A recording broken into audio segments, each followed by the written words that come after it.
Great. Good morning, everybody. So what we're doing this week is a continuation from what we started last week, where I'm inviting the department chairs for our various elective departments. So last week we had Mr. Ellis in Performing Arts talk about our Performing Arts department. So today we have Mr. Tippetts with our Visual Arts department to talk about what is going on with visual arts. And again, for parents, the idea behind this is we are gearing up when we come back from Christmas break in January. That's where we're really going to start. Counselors are going to be meeting one-on-one with students about what classes they're going to be taking next year. And so this is the time of year that we really start thinking about what should students be taking next year. And one of the things I know as a parent myself of teenagers, and Mr. Tippett is also a parent of teenagers, parents actually have a lot of influence, especially when it comes to like what classes kids should be taking. And so when you plant a seed and like, hey, so-and-so, I think this might be a good class for you to take, that actually has a lot of weight. So we wanted to spend some time this year educating parents on our elective offerings. And so that's the idea behind this. So Mr. Tippetts, I'm turning it over to you. So I'll go ahead and share my screen with you guys. Let's see if I can remember how Zoom works. I think that's the right one. Okay, I think we're headed in the right direction.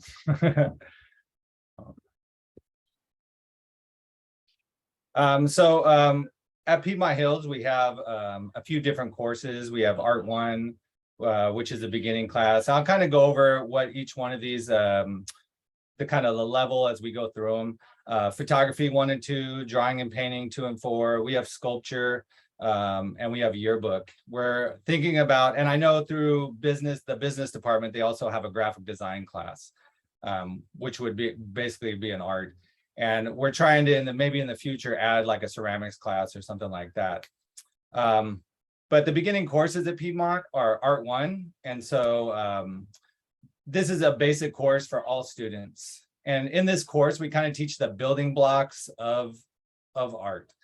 We're teaching the elements, and then those would be considered kind of the building blocks, and the principles would be, okay, if I combine these building blocks, now I can actually build things and create art. And so this is a very basic class, kind of gives kids a little bit of introduction into different types of medium, different experiences in art, different artists, art history.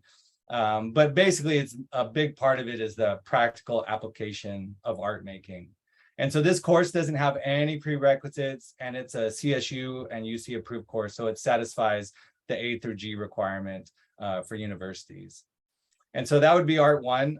A lot of freshmen will take Art 1, but it ends up opening up to pretty much every student on campus. Beginning photography, we focus more on as a beginning photo class. So this would be photo 1. This would be the kids' first introductory into photography. And a lot of them take a lot of pictures, but they don't really know a lot about photography. So we start them off with the real basics. Like the picture in the upper left, we start off with some historical processes. So we do cyanotypes, which is a process from like the 1840s. And this is the class I teach. And we work our way through pinhole cameras. And so for the cyanotype, they do everything. They mix the chemicals, they work in the dark room, and then same thing with the pinhole camera. They actually construct and build their own camera, use the darkroom to develop the picture, and then we start transitioning them into computers. So we kind of start with a very historical process and work our way through to technology. So every kid by then should have basic picture taking and camera operation skills and basic Adobe Photoshop skills. And these are all preparation to get them to the next class. In Photo 1, there's also college credit available through Mission College. And that's a real nice benefit because every kid is going to have to take an arts and humanities class when they get to college.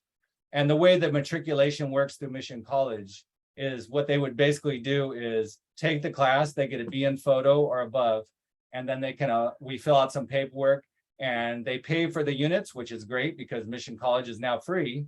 They basically get a college course for just completing the, the basic Photo 1 course.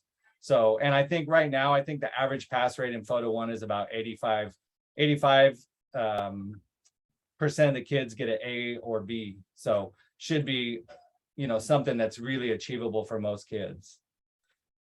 So those are our 2 beginning courses. And what this is kind of the project we're working now in Photo 1. So we have them doing portraits and stuff, but these kids by the end of Photo 1 will have like college level work. And then we have a couple advanced classes. So we have a drawing and painting class. So after Art 1, kids would either progress to drawing and painting or sculpture. So drawing and painting, it's more of a rigorous field of study in different mediums, trying to expose them to as many different types of things, get them ready to where if they do want to major in art in college, that they have a lot of experience in acrylic, oil paint, Conte crayon, like a whole bunch of different types of media. And so we really place in this one, like the emphasis in this class is self-expression, technical skills, and application. And this is also this would also be an AG required class. All these classes in art, they're all standard based and they're all AG requirements. And so this is some of the work that the kids do in the class. And I would say like probably over the last few years, like, well, since probably I got here, I think I've been here for about 23 years.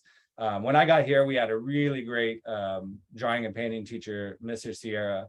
And I think since then, like the program has done really well.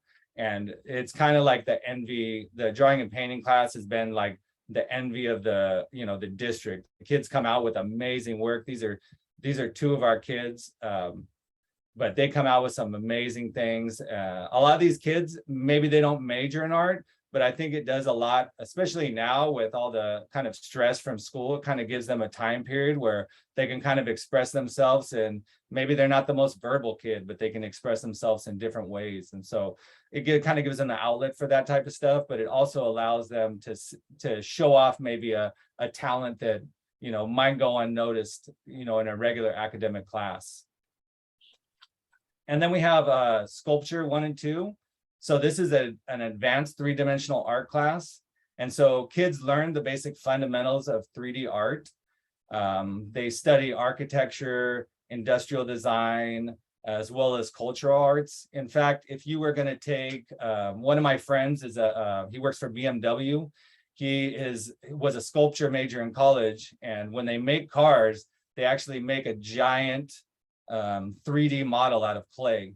And he's the sculptor that sculpts these 3D models out of clay. So, it's funny, like even through architecture and industrial design, we've had a lot of students come through here that take sculpture, but end up doing it so they can take an architecture class or do industrial design in college. When I have a degree in industrial design as well. And one of the classes you have to take in industrial design is model making, where you actually have to build, you have to build remote controls, you have to build computers, you have to build structures. So this is a good class for kids that maybe are thinking about going into a design field, but maybe not necessarily an art field, right? So, or what's considered an art field like painting or drawing. There's a lot of different types of ways that kids can take these tools and use them in different careers. And so Art 1 is a prerequisite for this class, and this is an AG required class. And then this is kind of some of the stuff they do. So last year, Miss Nguyen had them do like these clay hearts. So they kind of touch on every media, from designing, in clay, to designing in wood, to designing in metal, and just trying to expose the kids to as many different types of medium and experiences as we possibly can. And then this is the class that I teach. So advanced photography 2, the kids would take this after Photo 1. I have a few kids this year that have come back after a couple years. So sometimes a kid might get in as a sophomore, but their junior year might be academically difficult because of all the requirements. So they might decide to come back their senior year. So it doesn't have to be a smooth progression either. You could take a class 1 year and come back to a few years later if you need to. But we focus, I'm a professional photographer. I've been a professional photographer for almost 30 years. And so I try to really bring a lot of my experience into the classroom, where if kids want to, do photography for a living, that they can. So we focus on advanced picture taking skills, camera handling. We focus on flash photography, studio photography. We have really nice strobes here. We have all pro level equipment. We focus on location photography. Kids can also do, I got 2 kids right now that are working on film and darkroom stuff. So they have options available if they want to do that stuff. And I do a lot of my own personal work in the darkroom. So it's really nice when a kid wants to learn that. And that this is probably the last chance they're going to get to ever experience like a darkroom. And then there's an AP option available that we offer for Photo 2 kids. And what that means is they can put together a portfolio during the course of the year, and we send that in for AP, basically AP credit. So if they pass that, they get that college credit for the class. And so they don't have to take a test. They just have to submit a portfolio of the work that they've been doing throughout the year. So I'm working with probably about 10 of the 20 kids I have in Photo 2 right now to turn in an AP portfolio. And this is kind of the work that we're trying to get out of the kid. This is all like student work. And so when we put it out, we really wanted to come away with like a professional set of pictures. And I would say this is probably like most of it, like the shot on the left, I didn't do that shot in college till I was a junior, my second semester. Like a lot of this stuff that they're doing is probably like junior or senior level work. These are 2 darkroom pictures. So the one on the left is shot with a Holga. It's actually shot with, this is like one of my favorite cameras. It's shot with this camera. It's a $25 toy. So they'll shoot with that and then they can develop it. You get kind of like a really unique look to it. And then these are kind of funny comparisons because the one on the left is a $25 camera and the one on the right is a $10,000, is my Hasselblad that I'll let the kids shoot with. And that's probably like a $10,000 camera. So, we really try to show them that it doesn't really matter on, what equipment you have. You can come up with some really nice work.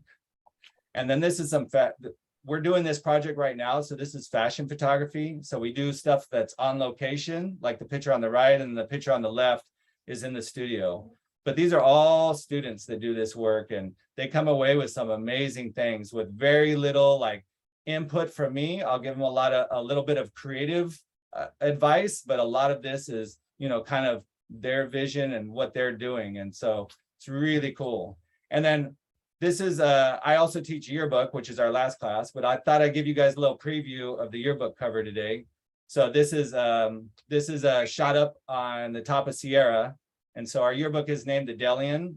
And so this year I got a great group of kids. I would say this is probably the best year we've had for a yearbook, but the yearbook gives the kids a chance to learn a lot of different skills from design to photography to interviewing. I have a couple kids that, in August when I got them in, wouldn't even barely talk to me.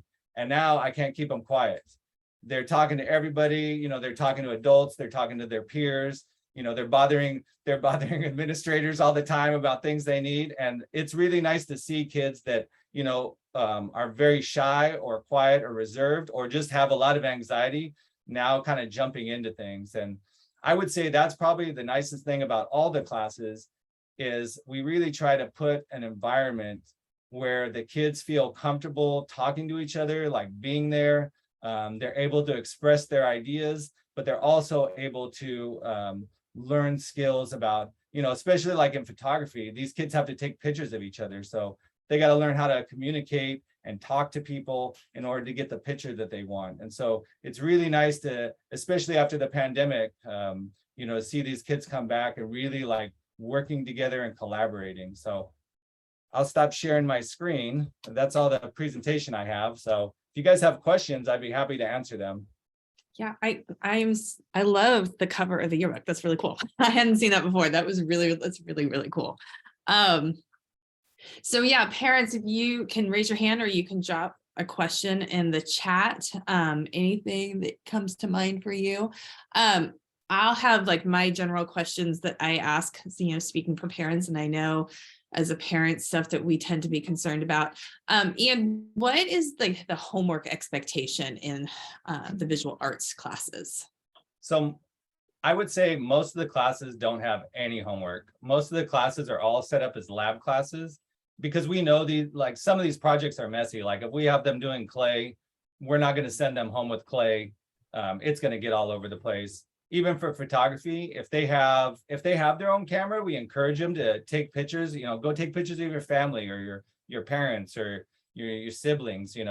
But most of these classes, I would say probably all of them, with the exception of maybe yearbook, is that every class all the work should be able to do in class, and there should be plenty of time to do it.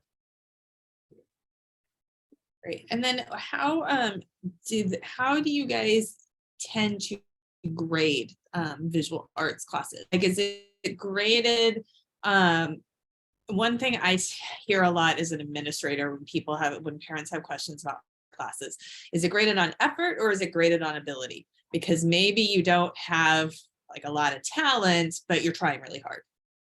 So I think like the other teachers in the program, everybody uses a rubric, and part of that is like it goes from not only technical skills, how well you applied it, but it also goes through like how well did you use your studio time. Were you working effectively to complete this? And I would say like, even if like it's not above average, most kids in art, if they're putting the effort in and they're trying, not only should you see that improvement. I've seen kids that like come in and like in a drawing and painting class, they can draw okay, and by the end of the year they're putting out amazing work. So sometimes I think like growth is also factored into that. I know in photography, I allow kids to redo any project. So if they turn something in, sometimes they might have just edited it wrong. So they might have a low grade, but if they want to do that extra work and re-edit it, or, oh, this didn't come out, it's all out of focus, I'll go reshoot. And all that time is kind of built in where they shouldn't be stressed out about finishing every project. There should be extra time in all of these classes because we want them to be creative. And if the schedule is so packed where you're just trying to get a project done, you're not worried about creativity. So I would say like it's kind of a mix of technical competence, time management, and like did you improve, so kind of everything. But we do use rubrics so that the kids know like, oh, okay, I didn't have that in, maybe next time I need to make sure that I take care of that. Okay, so we have a question for the photography class. Is there a requirement to have a certain kind of camera to take the class? So I provide all the Photo One kids with a digital DSLR that they can use during the class. But if they have any camera at home that has manual functions, they can use that as well. So they don't have to purchase a camera. The school will provide that for them. We also have computers with Photoshop, and we have a really nice situation where we have a site license. So the whole Adobe suite is available to the kids. So it's really nice that they can come in, they can learn how to use the camera, and if it's something that appeals to them, sometimes like for Christmas, I'll have a whole bunch of kids come back with new cameras because they enjoy taking pictures.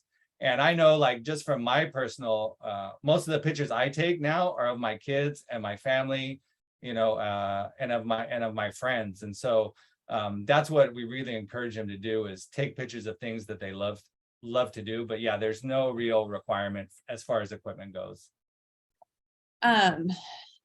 So next comment, thank you, Mr. Tippetts. My daughter, Olivia, really enjoys the Art One class. Question, will the grade be available in the Canvas platform? I don't know, how much are you guys using Canvas in art? So this year, subject. So this year we're kind of learning Canvas. There was an update to Canvas at the beginning of the year. So basically all the art teachers put all their stuff on Canvas, and then they updated Canvas and erased all our stuff. And so we'd rather spend the time like developing the lessons and getting things ready for the students. So this year, like during our staff meetings, we're kind of slowly migrating everything. But for photography, I put everything on Infinite Campus. So Infinite Campus, you should be able to access their grade through that, but you should also be able to see all the assignments and all the grades as well. So I post their assignments on Google Classroom, and I think some of the other art teachers do that as well, but all their grades for at least this year will be available on Infinite Campus, and hopefully second semester will be kind of migrating over to Canvas. Thank you. All right, next comment. Can students take the class in any year? Do students need to have a talent to draw to be in the art class? For photography, we usually try to schedule maybe sophomores and up in photography because of the equipment. But anybody can take an art class, and it's actually better if they don't know how to draw in art, because there's a lot of kids will come in that kind of draw, and we kind of have to break some habits. So even if they can't draw anything, like they can't draw a straight line, that's fine. And a lot of the drawing in Art 1 is not really graded on like technical competence, or that class would be probably graded more on improvement and effort. Whereas a drawing and painting class would probably be graded more on technical competence because you've had a full year of drawing, you know. Great. Other questions that parents have?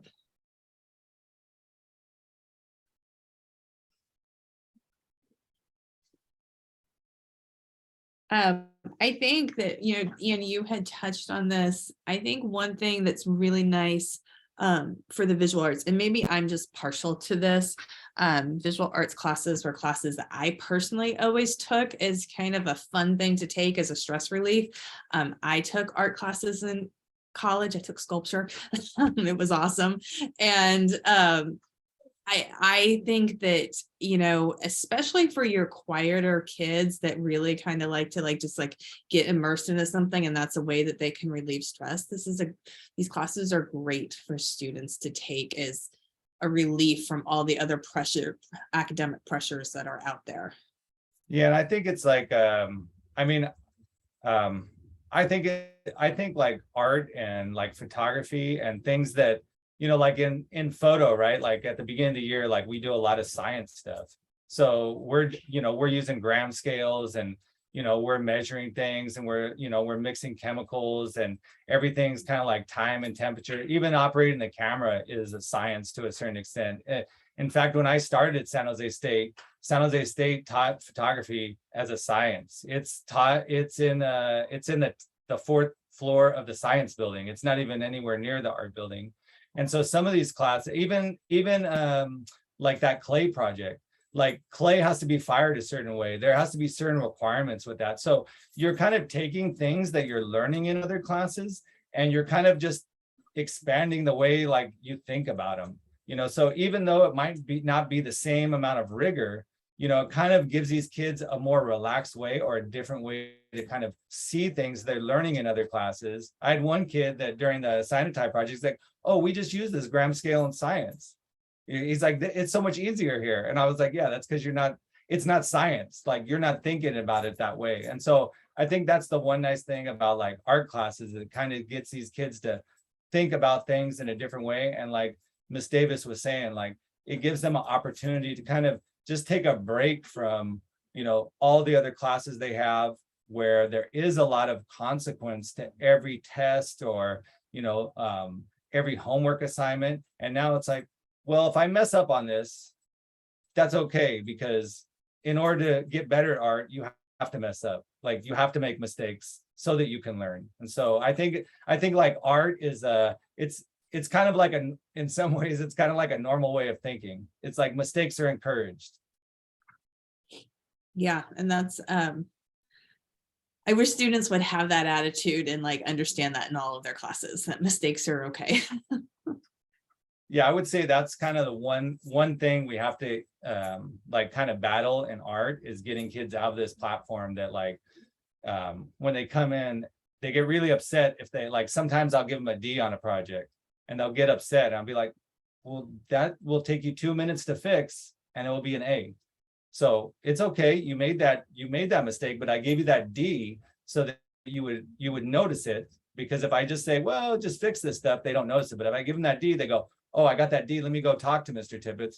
And then after a discussion, they're like, oh, okay, that's good that you made that mistake, but here's how you can fix that. So I think that's the nice thing about art is there's always like a room to improve on what you've done. And that, the next project could be better because, you discovered something, maybe in that last one.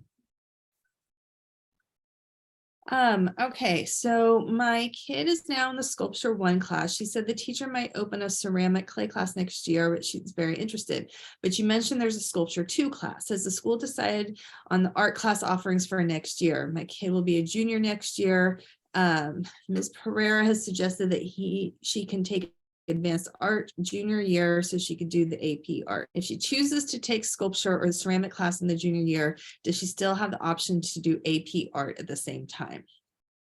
So we don't have like a class that's AP art right now. What we do is we have like 3rd year of study, which is called AP, like it's called studio art.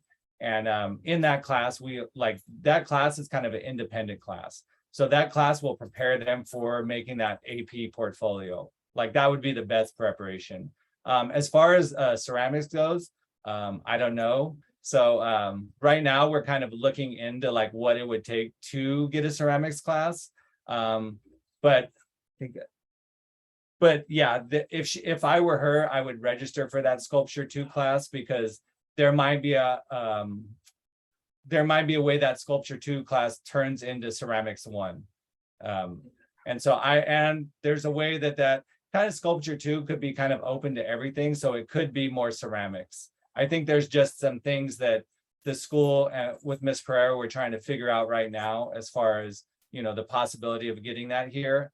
But yeah, I think that would be a great option. So if she wants to come talk to me, she can always come by and talk to me about, what class that what she's thinking about. And we can kind of have a more in-depth discussion with her. But my door's always open at break and lunch, so she can always come in and talk to me about it. Yeah, and let me just explain how, especially with the upper level art classes, how they happen. So if she's in sculpture 1 right now, like that's we consider a singleton class. Like we just have 1 period of sculpture. If she does sculpture 2, she's going to be in with sculpture 1 students. She's just in the 2nd year, and the teacher is going to kind of do more individual work with her and give her different types of assignments. Same thing with drawing and painting. If you noticed on Mr. Tippetts' slide, it said drawing and painting 1 through 3. We don't have multiple levels and like different sections for drawing and painting. They're all in the same class. It's just the teachers giving more individualized work. Our art department is pretty small. There's 3 teachers and 2 of them are part-time. So it's a small department. So we get very creative about how we schedule kids because we want to provide students with all of the opportunities in art as we possibly can. So that's like, we don't have a separate AP art class, like Mr. Tippetts was saying. We call it like advanced art, and then they can do the AP portfolio to get the AP credit. And then the teacher will work with them throughout the year on that AP portfolio. As far as ceramics, I think ceramics is a great class. My daughter took ceramics in high school, loved it. I have many art projects of hers that were Christmas presents. So it's a great class. There is, from the school perspective, because you have to buy pottery wheels and things like that. There's a lot of, I don't want that one. Money that needs to go into it. So that I don't know if ceramics is going to happen for next year. Possibly we'll definitely be looking into it and see how we make that work and what the district will provide for us and all of that. Hopefully that answers that question. How many credits are required for visual arts for graduation and through A through G? So there's 1 year in A through G. It's the F credit in A through G, F, right? Yeah. And just so you know, it's either visual or performing arts. So last week we talked about performing arts. It's either or for A through G. For graduation, it's either a visual or performing arts or a year of foreign language. That's the graduation requirement. So it's actually really easy to get the graduation requirement. That's never an issue as far as students and like graduation, being able to have this credit. I mean, they almost always have it. It's getting the A through G, and it's just a 1 year. Yeah, I think one of the most important things about kids taking like music or art or these other classes is I think it even makes you a lot more competitive. I know like my son goes to UCSC right now, and you know, he's taken a lot of different types of classes as well as like, you know, his AP and calculus and stuff like that. But I think what helps some of these kids is there's a lot of kids that they just take academic based classes and they don't kind of avail themselves of different experience, kind of try to give them a more well-rounded kind of appearance to the college.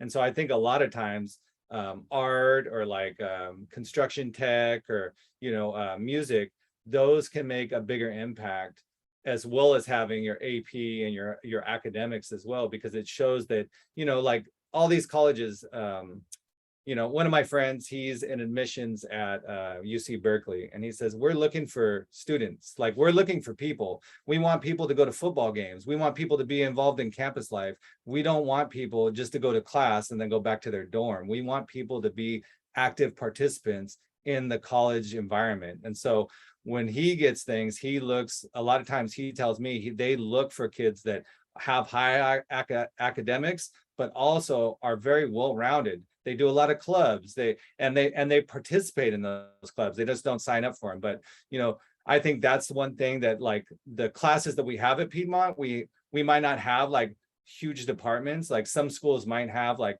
I think like Evergreen has like 27 art classes, but we have a lot of different types of opportunities for students to kind of experience like different pieces, you know, be able to do things in different ways and learn a lot of different types of technology and skills.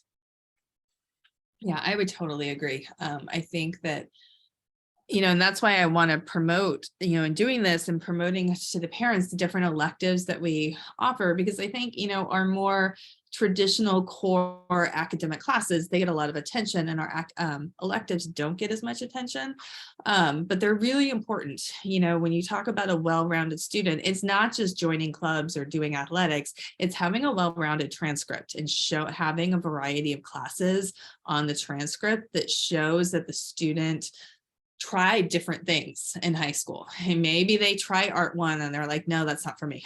I don't like that. So they went music instead, or they went construction tech. Mr. Dobrins with our construction and manufacturing classes he's coming next week.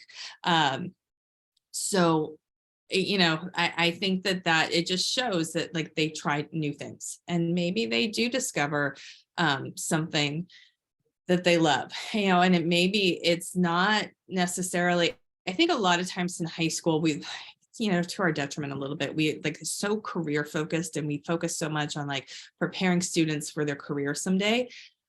What I like about the elective classes that we offer is sometimes we're preparing kids for lifelong hobbies.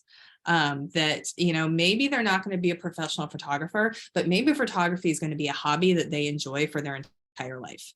And that's really cool, because being a well-rounded and happy adult means that you have hobbies and you do things that you enjoy. It's not just go to work. I think we would all appreciate that as adults.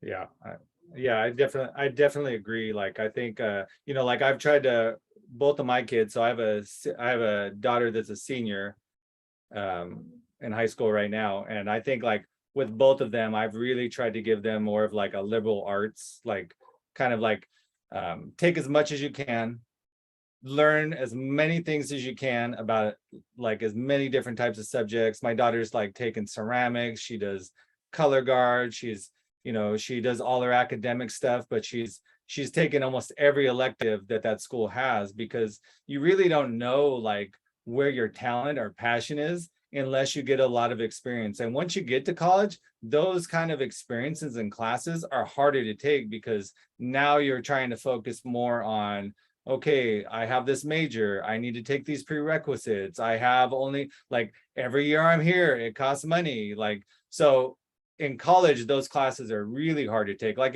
it would be almost impossible for my son to take photography in college, because he's a economics major. Like those two things are not going to go together.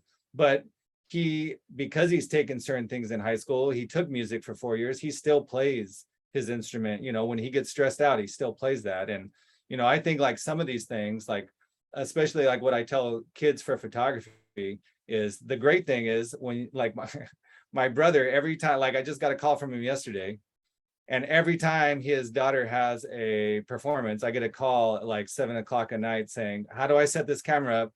My pictures keep coming out black. And I always tease him, I'm like, you should have taken photo in high school, you would know the answer to this. And he's really like, he runs his own company. Like he's a really smart guy, he writes software.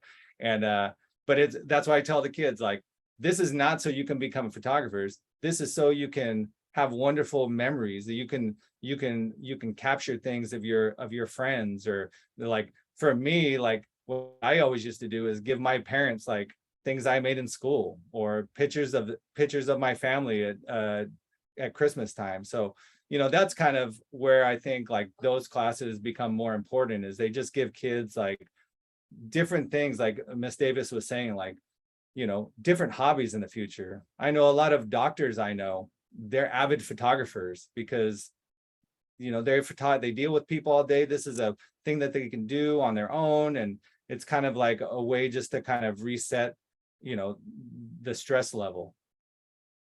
Yeah. All right. Well, if there are no more questions, that's actually probably a great place to wrap this up with that message. Thank you, parents, for joining us today. Like I mentioned, next week, Mr. Dobrins is going to join us. He is one of our CTE teachers. He is the head of the construction and manufacturing department, the industrial education department, to be exact. And so we'll talk about those classes.